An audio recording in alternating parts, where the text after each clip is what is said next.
السلام علیکم ورحمۃ اللہ وبرکاتہ۔ اعوذ باللہ من الشیطان الرجیم، بسم اللہ الرحمن الرحیم۔ ربی یسر ولا تعسر وتمم بالخیر، اللہم فقہنا فی الدین، آمین۔ آج ہم بات کریں گے دعا کی اہمیت اور فضیلت کے بارے میں۔ بہت سے لوگوں نے مجھے میسیجز کیے کہ آپ بھی دعا کی اہمیت کے بارے میں بتا دیں، ہم سے مانگی نہیں جا رہی ہوتی، ہمارے دل میں بہت کچھ ہوتا ہے لیکن ہم الفاظ میں بیان نہیں کر پا رہے ہوتے، یا پھر ہم اس اینگل سے مانگ نہیں رہے ہوتے، تو کیا کوئی آداب ہیں، کیا کوئی وقت ہے؟ وہ آج ہم ان سب چیزوں کے بارے میں بات کریں گے انشاءاللہ۔ تو آپ جیسے کہ دعا کی اہمیت اور فضیلت تو بہت زیادہ ہے۔ انسان کی تخلیق کا مقصد اللہ تعالیٰ کی عبادت کرنا ہی ہے۔ دیکھیں کتنی بڑی بات ہے کہ انسان کی تخلیق کا مقصد اللہ تعالیٰ کی عبادت کرنا ہے۔ اللہ تعالیٰ کا فرمان ہے سورہ الذاریات میں 56 ورس نمبر میں آتا ہے، وَمَا خَلَقْتُ الْجِنَّ وَالْإِنسَ إِلَّا لِيَعْبُدُونَ، میں نے جنوں اور انسانوں کو صرف اپنی عبادت کے لیے پیدا کیا۔ الحمدللہ، اللہ تعالیٰ سے دعا کرنا بھی عبادت ہے، جیسے کہ رسول کریم صلی اللہ علیہ وسلم نے ارشاد فرمایا، سنن ابی داؤد کی روایت ہے یہ، الدعاء اللہ سے دعا کرنا بھی عبادت ہے، جیسے کہ رسول صلی اللہ علیہ وسلم نے فرمایا، سنن ابی داؤد کی روایت ہے، الدعاء هو العبادہ، دعا ہی عبادت ہے۔ کتنی خوبصورت بات ہے کہ دعا تو ہم کسی بھی حال میں، لیٹے ہوئے ہیں، وضو میں ہیں، وضو میں نہیں ہیں، کھانا بنا رہے ہیں، کھانا کھا رہے ہیں، کہیں سفر میں ہیں، کوئی کام، کچھ بھی، ایوری تھنگ،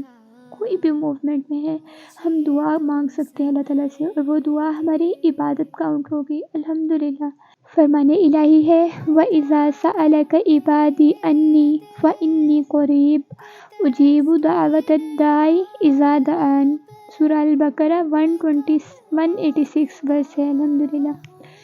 اس کا ترجمہ ہے کہ جب میرے بندے میرے بارے میں آپ سے پوچھیں تو کہہ دیجئے میں قریب ہوں، ہر پکارنے والے کی پکار کا جواب دیتا ہوں جب بھی وہ مجھے پکارے الحمدللہ۔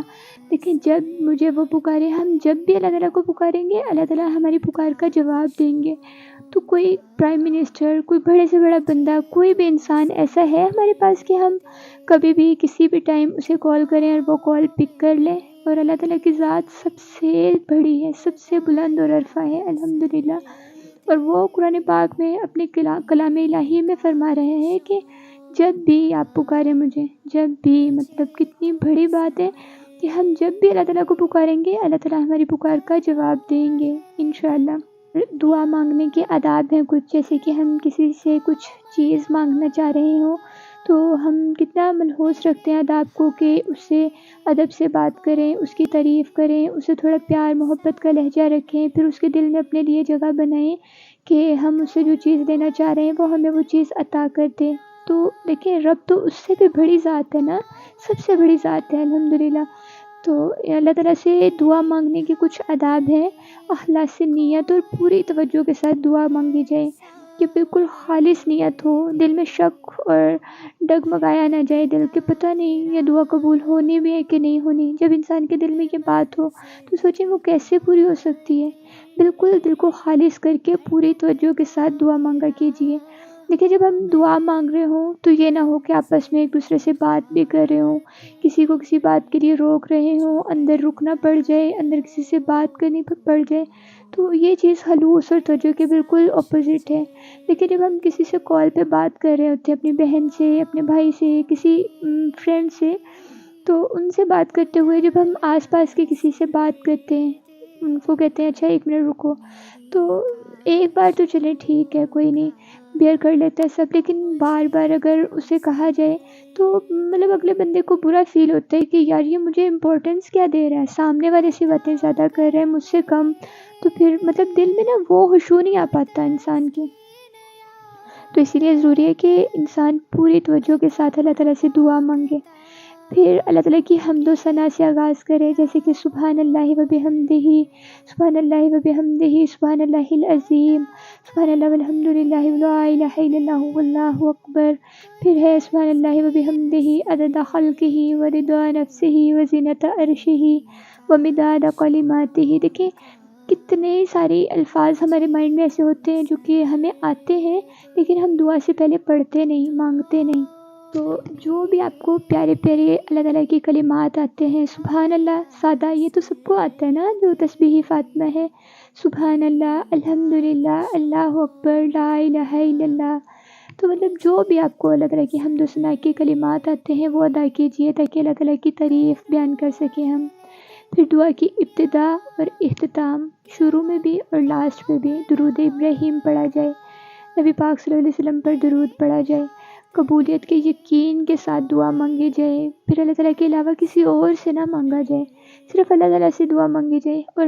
ہم اس کے اپوزٹ کرتے ہیں، ہم کیا کرتے ہیں،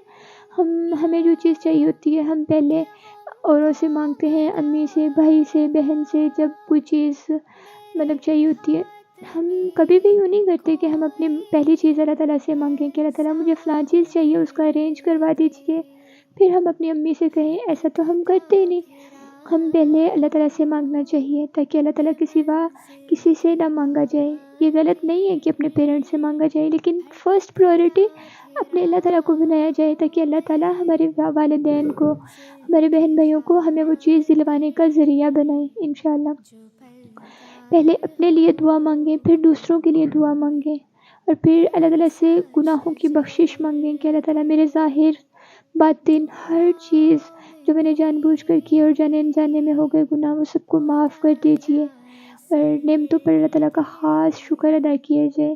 ہم کیا کرتے ہیں کہ جو نعمتیں ہمیں اللہ تعالیٰ نے عطا کی ہیں ان پر شکر ادا نہیں کرتے، بلکہ جو چیز مسنگ ہے ان کو یاد کرتے رہتے ہیں کہ مجھے فلاں نہیں ملا، فلاں نہیں ملا۔ کوئی ایک چیز اگر آپ کو نظر نہیں آ رہا کچھ بھی تو اپنی سانسوں کو ہی دیکھ لیجئے، وہ چل رہی ہیں نا الحمدللہ بنا کسی چیز کے۔ بہت سے لوگ ایسے ہیں جو وینٹیلیٹر پہ ہیں،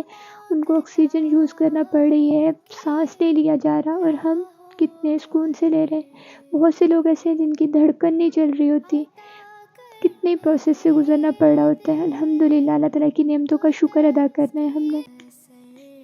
کیونکہ جو لوگ اللہ تعالیٰ کی نعمتوں کا شکر ادا کرتے ہیں اللہ تعالیٰ پھر ان کو اور زیادہ بڑھا چڑھا کر دیتے ہیں۔ آپ کو جس چیز کی کمی محسوس ہو رہی ہے اس کا شکر ادا کرنا شروع کرتے ہیں کہ اللہ تعالیٰ الحمدللہ اس چیز کا شکر ہے، اللہ تعالیٰ اسی چیز کو ہمارے لیے بڑھا دیتے ہیں الحمدللہ۔ پھر اسی طرح سے دعا کی قبولیت کے کچھ اوقات ہیں اذان اور اقامت کے درمیان، جیسے کہ اذان ہوئی ہے اور ابھی جماعت تقریباً میکسیمم ہمارے یہاں پہ یوں ہے کہ 10 سے 15 منٹ کے بعد، 10-15 منٹ کے وقفے کے بعد اذان کے جماعت سٹارٹ ہوتی ہے۔ تو یہ جو درمیانہ گیپ ہے نا، اس میں دعا مانگنا بہت زیادہ افضل ہے۔ اس میں آسمانوں کے دروازے کھول دیے جاتے ہیں، اللہ تعالیٰ فرماتے ہیں کہ دعائیں قبول کی جاتی ہیں۔ اذان کو غور سے سننا، اذان کا جواب دینا، اذان کے بعد دعا پڑھنا اور دعا کا جواب دینا، دعا مانگنا بہت ضروری ہے۔ پھر اس کے بعد شب قدر میں دعا مانگنا، تہجد کے وقت دعا مانگنا۔ تہجد کے وقت آپ اگر یوں ہے نا کہ آج کل تو اٹھنا بہت آسان ہے کہ ہم نے سحری کرنی ہے تو لازمی ہم اٹھ ہی جاتے ہیں الحمدللہ، تو اس میں آپ 2 نفل پڑھ لیں، اور اگر آپ کے پاس 2 نفل کا بھی وقت نہیں تو آپ تہجد میں ویسے ہی دعا مانگ سکتے ہیں، اللہ تعالیٰ دعا قبول کرنے پر قادر ہے انشاءاللہ۔ پھر قرآن مجید کی آپ تلاوت کر رہے ہیں، تلاوت مکمل ہو گئی، ہم کیا کرتے ہیں، تلاوت مکمل ہوئی، قرآن پاک ٹھک رکھا اور باتیں سٹارٹ، صحیح ہے، یا اٹھ کے چلے گئے، تو یہ کام ہم نے ہرگز نہیں کرنا۔ قرآن مجید کی تلاوت کرنی ہے اور تلاوت کے بعد اللہ تعالیٰ سے دعا مانگنی ہے، کیونکہ یہ اپنا اجر مانگنے کا وقت ہوتا ہے، اللہ تعالیٰ سے اپنی اجرت لینے کا وقت ہے۔ پھر یہ کہ فرض نماز کے بعد دعا مانگی جائے، سفر میں دعا قبول ہوتی ہے، سفر میں اگر ہم روزے سے ہیں یا بیماری میں ہیں تو دعا بہت قبول ہوتی ہے، اور اگر ہم بیمار نہیں، ہم روزے سے نہیں، جسٹ سفر میں ہیں، تب بھی دعا قبول ہوتی ہے۔ جمعے کے دن ایک گھڑی ہے جو کہ ہم پہلے ڈسکس کر چکے ہیں الحمدللہ، عصر اور مغرب کے بعد، جو عصر اور مغرب کے درمیان کا جو ڈیوریشن ہے اس میں آخری گھڑی قبولیت کی گھڑی ہے الحمدللہ۔ عرفہ کے دن سجدے میں آپ جا کے دعا کوئی بھی مانگ سکتے ہیں، اللہ تعالیٰ قبول فرمانے والے ہیں۔ آب زمزم پیتے وقت، سحری کے وقت، میدان جنگ میں، روزے کی حالت میں تو یوں ہے کہ چلتے پھرتے انسان کو جو چیز چاہیے انسان دعا مانگتا رہے، اللہ تعالیٰ دعا قبول کرنے پر قادر ہے۔ پھر بارش کے وقت، بارش جب ہو رہی ہو